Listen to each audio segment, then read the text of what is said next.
किया। आज गाँव मनावरा में जो कार्यक्रम आयोजित किया गया हरपी बाबू जी की तरफ से, आज के इस कार्यक्रम में सभी हमारे साथीगण, महिलाएं, बच्चे, सभी का बहुत बहुत हार्दिक अभिनंदन, स्वागत।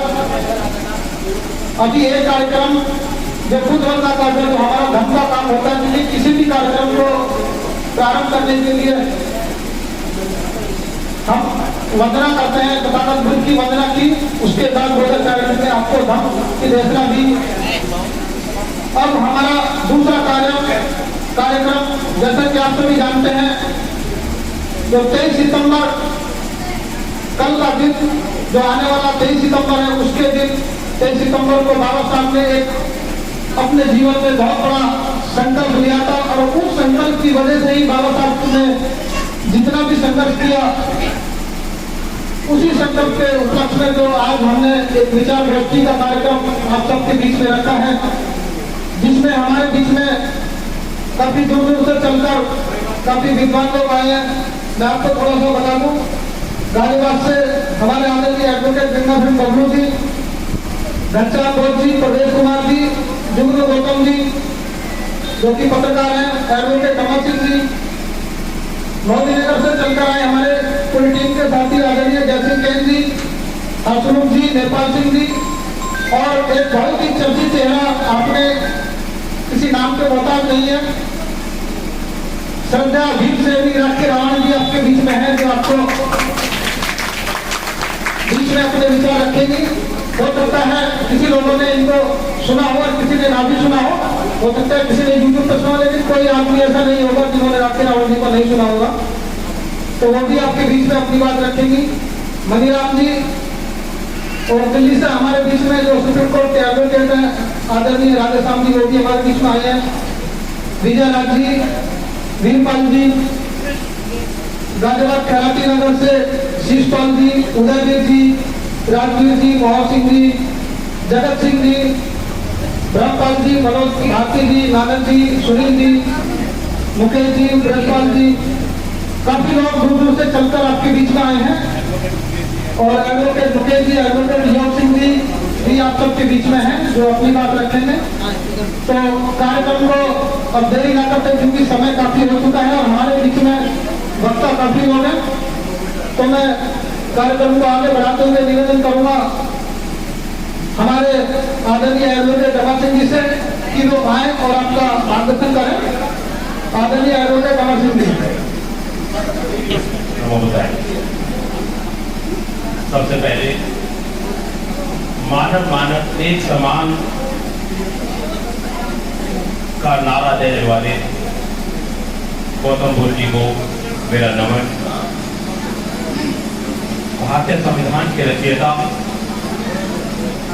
बौद्धिसर, नारी के मुक्तिदाता, गोलमेज के लीडर, निडर, साहसी, अर्थशास्त्री, सिंबल ऑफ नॉलेज, भारतीय संविधान के रचयिता डॉक्टर भीमराव अम्बेडकर जी को मैं एडवोकेट अमर सिंह नमन करता हूं, वंदना करता हूं।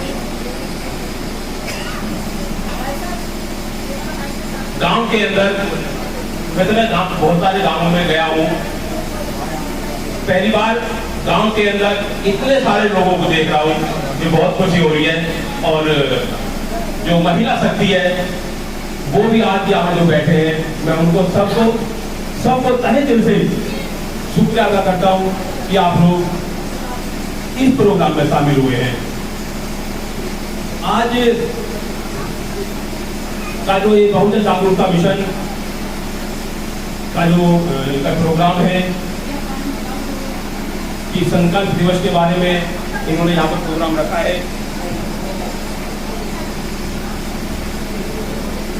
देखिए, ये प्रोग्राम बिल्कुल होते रहने चाहिए। डॉक्टर भीमराव अम्बेडकर जी ने कहा था कि शिक्षित बनो। शिक्षित क्यों बने? क्योंकि हमें अपने अधिकारों के बारे में जानकारी होनी चाहिए। हमारे अधिकार क्या हैं, तभी तो कुछ पता लगे कि हम क्या मांगना चाहते हैं, क्या हमको सरकार दे रही है और क्या नहीं दे रही है। अधिकार हमें कहां से मिलेंगे? अधिकार हमें मिलेंगे भारतीय संविधान के द्वारा। हमें कॉन्स्टिट्यूशन में पढ़ना चाहिए। जब तक हम भारतीय संविधान नहीं पढ़ेंगे तब तक हमें अपने अधिकारों के बारे में नहीं पता चलेगा। क्योंकि अभी बात चल रही थी, अभी हमारे मंत्री जी हमें बता रहे थे कि नारियों के बारे में, कि संविधान लागू होने से पहले नारी की क्या स्थिति थी। तो जो राइट है वो भारतीय संविधान में दिए हुए हैं। ऐसा ही एक राइट है, ऐसा ही एक अधिकार है आरक्षण का। आरक्षण का अधिकार क्यों दिया गया, किसको दिया गया, एक बहुत ही ऐसा विषय है आज का एक, कि आरक्षण क्या जाति के आधार पर होना चाहिए या आर्थिक स्थिति के आधार पर होना चाहिए। कई बार हम लोगों के सामने एक डिबेट आ जाती है, कई बार हम लोग ये बात सोचते सोचते परेशान हो जाते हैं, यार ये सही कह रहे, आर्थिक आधार पर होना चाहिए। लेकिन मैं आपको बता दूं, भारतीय संविधान के अनुच्छेद 16 में क्लियर कट दे रखा है कि जो आरक्षण है वो जाति के आधार पर है। क्योंकि जो 2000 साल से ये कौम जो एक परेशानी भुगत रही है, जिसको कोई राइट नहीं दिए गए, शिक्षा का अधिकार नहीं दिया गया, नारी को नारी का सम्मान नहीं दिया गया, तो ये समानता नहीं है, असमानता थी पीछे। पर उसको समानता लाने के लिए, उनको उनका हक देने के लिए अनुच्छेद 16 के अंदर जो उनको राइट दिए गए कि भी आरक्षण की व्यवस्था की गई कि भी सब लोगों को बराबर का दर्जा दिया जाए। अच्छा एक बात बताइए, जितने भी एट्रोसिटी होते हैं, जितने भी छुआछूत की प्रॉब्लम आती है कि मूंछ रखने पर किसी को मार दिया जाता है, जाति के आधार पर होता है या आर्थिक आधार पर होता है? किसी को घड़े से पानी पीने के लिए मार दिया जाता है, जाति के आधार पर या आर्थिक आधार पर? घोड़ी पे अगर कोई दूल्हा बैठ गया किसी हमारे समाज का तो उसको उतार दिया जाता है। जीता जागता उदाहरण है, घनश्याम जी बैठे हैं, इनके गांव के अंदर अब से 4-5 साल पहले के अंदर बारात चल रही थी, उस दूल्हे को उतार दिया गया, लेकिन वहां के जो लोग थे अपने समाज के वो पीछे नहीं मुड़े और उन्होंने जिस ठाकुर ने उनको बारात को रोकने की कोशिश करी थी उसको गोली मार दी। हमको जानकारी होनी चाहिए कि हम घोड़े से नहीं उतर सकते, क्योंकि भारतीय संविधान कहता है कि सबको बराबर का राइट है। जब सबको बराबर का राइट है, जब तुम घोड़ी पर चढ़ सकते हो तो मैं घोड़ी पर क्यों नहीं चढ़ सकता? जब तुम लोग ऊंच रख सकते हो तो मैं ऊंच क्यों नहीं रख सकता? इस बात की हमको जानकारी होनी चाहिए, भारतीय संविधान हमको पढ़ना चाहिए। क्योंकि आज अगर मैं बोल रहा हूँ यहाँ पर तो मैं इसलिए बोल रहा हूँ कि मैं एडवोकेट हूँ, मैं पढ़ा लिखा हूँ, मैंने BEd भी करी है, संविधान पढ़ा है। मैं सभी से अनुरोध करता हूँ कि आप लोग भी संविधान पढ़ें, अपने अधिकारों के बारे में जानें, क्योंकि इस देश के अंदर क्या हो रहा है कि मंदिरों में जाओ, पूजा करने जाओ तो हेलीकॉप्टर से फूल बरसाए जाते, और जब शिक्षा की बात आती है तो उन स्टूडेंट्स पे, उन विद्यार्थियों पे लाठें चलाई जाती है। तो इस देश के अंदर अगर आपको मजबूत होना है, आपको बाबा साहब की बात को मजबूत करना है, बाबा साहब के विचारों को देश देश में फैलाना है, तो आपको बाबा साहब को पढ़ना होगा, भारतीय संविधान को पढ़ना होगा। और ऐसा नहीं है कि जब आप भारतीय संविधान पढ़ेंगे, उसके अंदर आर्टिकल पढ़ेंगे, अनुच्छेद पढ़ेंगे, तो एक अनुच्छेद 13 है, यहाँ पे कुछ बच्चे भी बैठे होंगे, अनुच्छेद 13 जिस दिन संविधान लागू हुआ, 26 जनवरी 1950 को संविधान लागू हुआ, उस दिन बाबा साहब जब बाहर निकल रहे थे तब किसी ने पूछा कि बाबा साहब आप इतने खुश क्यों हो? तब बाबा साहब ने कहा कि आज मैंने ऐसी परंपरा लागू कर दी जो पहले से एक परंपरा चली आ रही थी कि रानी के पेट से राजा पैदा होगा, वो आज मैंने कैंसिल कर दिया है। अब रानी के पेट से राजा पैदा नहीं होगा, अब किसी भी जाति, धर्म, समुदाय के घर से राजा पैदा हो सकता है, एक चाय बात बेचने वाला भी राजा बन सकता है। ये बाबा साहब ने एक संविधान लिखा, वो एक संविधान एक ऐसा संविधान है कि दलित लोगों के लिए, जिनके लिए कोई राइट नहीं थे, कोई अधिकार नहीं थे, उनको पढ़ने का अधिकार नहीं था, महिलाओं को जीने का अधिकार क्या था, ये आप जानते ही होंगे।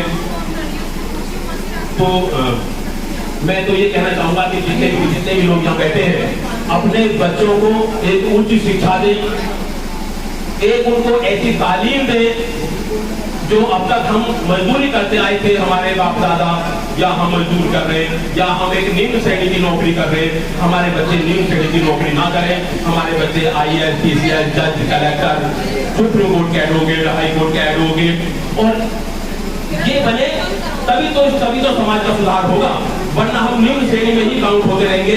आज हमें चौथे वर्ण में, जो मनुस्मृति में बताया गया कि हम चौथे वर्ण में काउंट होते हैं।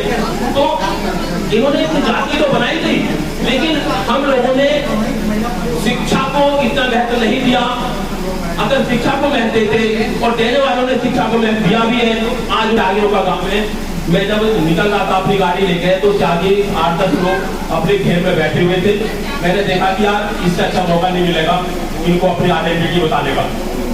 मैंने उस घेर से अपनी गाड़ी रोकी, और जब मैं उनके बीच में गया तो वहां जो लोग बैठे थे, जितने भी त्यागी और अमीर लोग बैठे थे, उन्होंने अपने बराबर से एक व्यक्ति उठाए, उठे वकील साहब को बैठने थे। मैं वहां बैठा। क्यों बैठा? क्योंकि ये बाबा साहब की जयंती के उन्होंने मुझे एजुकेशन के बारे में उन्होंने बताया कि शिक्षित बनो, हम पढ़े, एडवोकेट बने, तो उन्होंने अपने बराबर में बिठाया। आज भी समाज के अंदर, गांवों के अंदर, देवपुर दराज में चले जाओ, अगर आपकी स्थिति अच्छी नहीं है, आर्थिक स्थिति अच्छी नहीं है, पढ़े लिखे नहीं हो, तो आज भी आपको बाहर बिठाया जाएगा। अगर उनके बराबर में बैठना है तो पढ़ना पड़ेगा। बिना पढ़े कोई रास्ता नहीं है। ना तो हमारी बस चल रही है, ना ही हमारे किराए पर कोई मकान चल रहे हैं, ना ही हमारी फैक्ट्री चल रही है। सिर्फ और सिर्फ एक ही ऑप्शन है, एजुकेशन, पढ़ाई। अगर पढ़ाई सही कर ली तो उनके बराबर में बैठ जाओगे, अदरवाइज बाहर ही बैठोगे, कोई कुछ मिलने वाला नहीं है। इसलिए है कि अपने बच्चों को, अपने पड़ोसों के बच्चों को, अपने गांव के बच्चों को, दूसरे गांवों के बच्चों को एजुकेशन के बारे में आप अवेयर करें, सबको जानकारी दें। पहले भगवान बुद्ध साहेब को नमन करता हूँ। यहाँ सभी उपस्थित लोगों को मेरा विनम्रतापूर्वक भी नमन है। साथियों, आज मैं ये कहना चाहता हूँ, किसी भी व्यक्ति के विकास में किसी न किसी व्यक्ति का हाथ होता है। इसी तरीके से आज मैं जो आप लोगों के बीच हूँ, उसमें भी सबसे पहले ये मेरी माता जी हैं। पिताजी मेरे 15 साल की उम्र में एक्सपायर हो गए थे। मेरी माता जी इतनी कर्ज मांगती थी कि उन्होंने हमको से मस नहीं मांगी, और इतना हमको खींच करके रखा कि जैसे कहा करते गाँव की रांड का बेटा बिगड़ता है और रंडुआ की बेटी बिगड़ती है, लेकिन माँ ने हमको बिगड़ने नहीं दिया। मेरे चाचा हेड मास्टर थे, उनसे ये कह दिया था कि मुझे सिर्फ बच्चों की हड्डियां बनी रहे, बाकी खाल आप शौक से पी सकते हो। तो मुझे आज माँ की बहुत याद आती। इसके बाद आई नहीं है, एक हमारे चाचा थे गांव के, जिन्होंने मेरे जीवन को सुधार दिया। मैं नौकरी के लिए दर मारा फिरता था, मैंने उनसे कहा और उन्होंने मुझे फैक्ट्री में लगा दिया।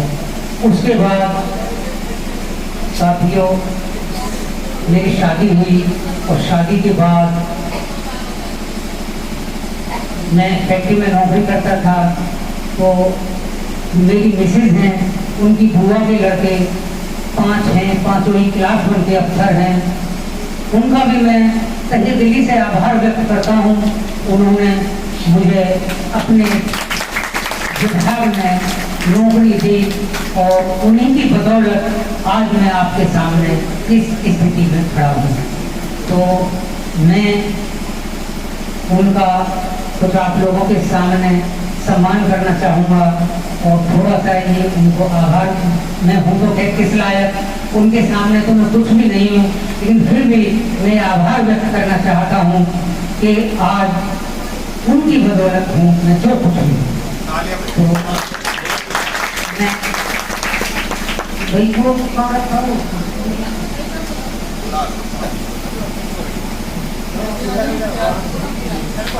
और इधर देखना जरा।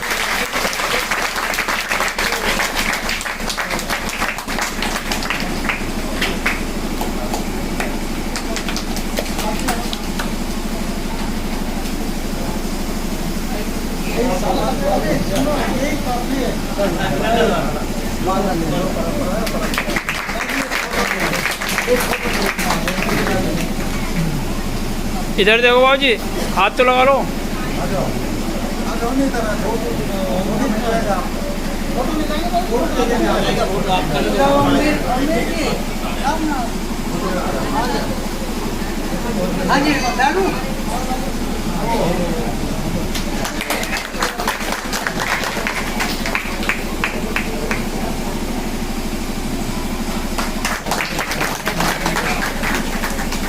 हाथ लगा लो।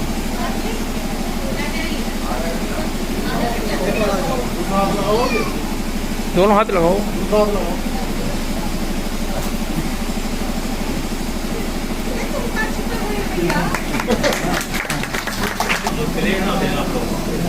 आज गणतंत्र दिवस के इस अवसर पर सबसे तो पहले मैं बाबा साहब के और भगवान बुद्ध के चरणों में मैं नमन करता हूँ कि आज हरदीप सिंह ने यहाँ आप सबको इकट्ठा करके और बहुत बड़ा प्रोग्राम किया। ये एक कहना चाहिए कि जागरूकता का प्रोग्राम। भगवान बुद्ध खासतौर से उनकी जो वो रही है और उनके चरणों में हम आज सर झुकाते हैं और खासतौर से नमन करते हैं। बुद्धम शरणम गच्छामि। बहुत मतलब उसमें बहुत बड़ा रहा था ये जो बाबा साहब ने भगवान बुद्ध का बौद्ध धर्म जो अपनाया उसका एक बहुत बड़ा वो यही था कि हम पाखंडपन से अलग हो गए। जो हिंदुओं ने जो हम पर अच्छे वो पाखंडपन किया हुआ है, पूजा पाठ की हुई है और हमको अपने बराबर में नहीं बैठने दिया जाता था। अभी पिछले मैं सुन रहा था अमर सिंह जी ने जो एडवोकेट है बहुत अच्छा भाषण दिया। खास तौर से ये हालांकि बाबा साहब ने तो 1956 में अपनाया था, लेकिन ये जो 70 साल बीत गए और भगवान बुद्ध के उसमें हम ये देखिए कि दूसरे जो देश हैं वो हमसे बहुत आगे निकल गए। चाहे म्यांमार है, चाहे चाइना है, मैं 8-10 कंट्री हैं इनमें गया भी हूँ और बौद्ध धर्म का मैंने वहाँ जापान है, थाईलैंड है, वो प्रचार देखा है और उन्होंने भगवान बुद्ध से उनके विचारों से उनके उससे जो शांति का संदेश था वो उन्होंने अपनाया और हम उससे दूर होते हुए चले। अब एक बहुत जागरूकता है, ये प्रोग्राम हुआ है। मैं तो ये कहूँगा कि हर एक डिस्ट्रिक्ट लेवल पे भगवान बुद्ध के नाम से बौद्धिस्ट मंदिर बनाया जाए। बौद्धिस्ट एक तरह से जहाँ हम सब लोग अपनी विचार गोष्ठी कर सकें और उसमें 2-3 ही वो हैं कि जैसे कि बाबा साहब ने कहा भी है, बाबा साहब के जो विचार थे शिक्षित बनो, संस्कृत रहो और चित्र बनो, तो उसके उनके विचारों के साथ हमें शिक्षा पे अभी हमारी बहुत अधूरी शिक्षा है। हमारी बच्चियाँ हैं, हमारी लड़कियाँ हैं, हमारे अभी समाज में वो इतने पढ़ाई की वो नहीं है। आप विलेजेस में देखेंगे अभी जैसा बताया, और वैसे भी कि पढ़ाई से ही, शिक्षा से ही आप बराबर बैठ सकते हैं, आप उनका सामना कर सकते हैं, एक संतुलित रह सकते हैं, एक अपने को बराबर समझ सकते हैं। तो उसके लिए चाहे कुछ भी करना पड़े, हम चाहे गरीबी में भी हैं, हमें अब इतने सुदृढ़ हो गए हैं, अब कुछ निकल के आ गए हैं, हमें जैसे कि हमारी कुछ सोसाइटी ये बैक टू सोसाइटी, हम जो पीछे अपने छोड़ के आए हैं उनका उद्धार करें, उनको पढ़ाई के लिए, उनको संस्कृत रहने के लिए, उनको हर एक तरह से मतलब जो बाबा साहब का मिशन है उसको आगे ले जाएं। चाहे हम डिस्ट्रिक्ट लेवल पे पैसा इकट्ठा करें और भगवान बुद्ध के नाम से मतलब वो शांति का मिशन, तरक्की का मिशन, एक